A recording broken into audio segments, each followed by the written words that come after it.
जो लोग राजनीति बदलने आए थे वो इस हद तक इतना बदल जाएंगे, ये कभी किसी ने सोचा भी नहीं था। जी हाँ, आप समझ गए होंगे कि मैं बात कर रहा हूं दिल्ली के मुख्यमंत्री और आम आदमी पार्टी के मुखिया अरविंद केजरीवाल की। ये वही अरविंद केजरीवाल हैं जिन्होंने जब आम आदमी पार्टी बनाई थी और जब इन्होंने कस्में खाई थी कि वो राजनीति को बदल देंगे, भ्रष्टाचार का अंत कर देंगे, भ्रष्टाचार के खिलाफ लड़ाई लड़ेंगे। उनके पास देश के बड़े बड़े नेताओं के भ्रष्टाचार के पुख्ता सबूत हैं। तो पूरे देश के जितने नागरिक हैं, लाखों करोड़ों लोग हैं हिंदुस्तान के, सभी लोगों के मन में उम्मीद की एक किरण जग गई थी कि अब देश से, राजनीति से दरअसल भ्रष्टाचार का अंत हो जाएगा। लेकिन हुआ क्या?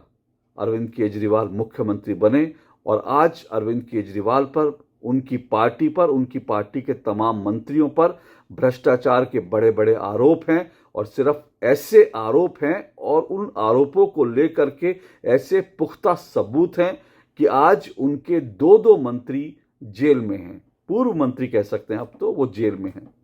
लेकिन मैं यहां पर यह कह रहा हूं कि अरविंद केजरीवाल इस हद तक बदल जाएंगे, ये किसी ने नहीं सोचा था। भ्रष्टाचार या भ्रष्टाचार के आरोप एक तरफ हैं। आप कह सकते हैं कि भाई ये तो काजल की कोठरी है राजनीति, जो आता है उसके ऊपर भ्रष्टाचार के दाग लगते हैं। आप ये भी कह सकते हैं ये आरोप झूठे हैं। आप ये भी कह सकते हैं कि हाँ भाई ठीक है, राजनीति है, इस सिस्टम में रहना है तो थोड़ा बहुत करप्शन करना पड़ता है। लेकिन ऐसी क्या मजबूरी है कि आज आपको उन्हीं लोगों के साथ हाथ मिलाना पड़ रहा है जिनको कभी आपने देश का सबसे भ्रष्ट नेता बताया था? पूरे देश को उस वक्त बहुत बड़ा झटका लगा था जब लोगों ने अरविंद केजरीवाल की तस्वीर लालू यादव के साथ देखी। क्योंकि ये वही अरविंद केजरीवाल हैं जो कहते थे कि लालू यादव देश के सबसे भ्रष्ट मुख्यमंत्री हैं, सबसे भ्रष्ट नेता हैं। और आप जानते हैं कि लालू यादव के ऊपर जो भ्रष्टाचार के तमाम मामले हैं, उनमें से कई मामलों में, दो मामलों में कन्विक्ट भी हो चुके हैं और अदालत ने बाकायदा उनको सजा भी सुनाई है। कई और मामले हैं उनके खिलाफ जो चल रहे हैं। तो लालू यादव के साथ उनकी तस्वीर जब सामने आई तो एक बहुत बड़ा झटका देश को लगा था। और अब दूसरा बड़ा झटका अरविंद केजरीवाल ने दिया है जब वो बाकायदा शरद पवार के दरबार में हाथ जोड़कर पहुंच गए और शरद पवार के पैरों में गिर गए। अरविंद केजरीवाल शरद पवार के पास इसलिए गए क्योंकि दरअसल अरविंद केजरीवाल को दिल्ली के अंदर, दिल्ली में उनको ट्रांसफर पोस्टिंग करने का अधिकार चाहिए।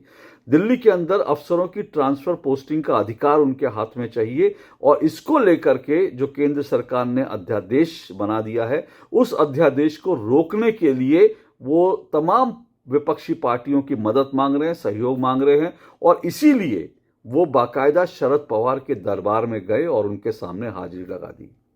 यहां तक तो चलो समझ में आता है, शरद पवार देश के एक बड़े नेता हैं, उनके पास जाना समझ में आता है।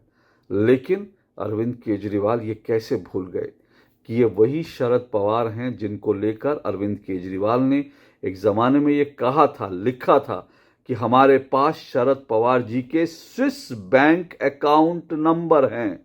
देखिए कितनी सफाई के साथ इतना बड़ा झूठ बोला था अरविंद केजरीवाल ने। झूठ भी बोला था, देश को धोखा भी दिया था।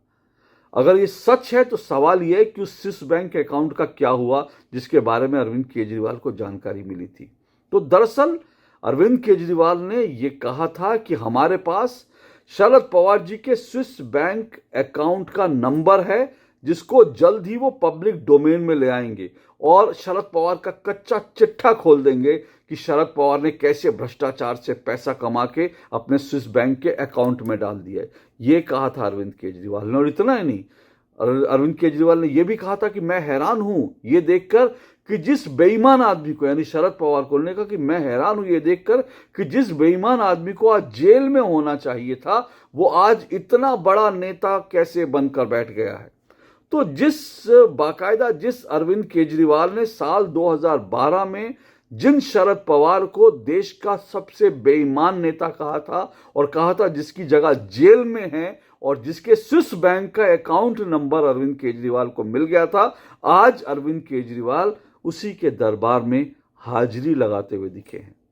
राजनीति की एक कैसी धारा है, इतना बदलाव और इतना, आप कह सकते हैं कि आप राजनीति में इस हद तक गिर जाते हैं, इस हद तक आप अपनी ही बात से मुकर जाते हैं।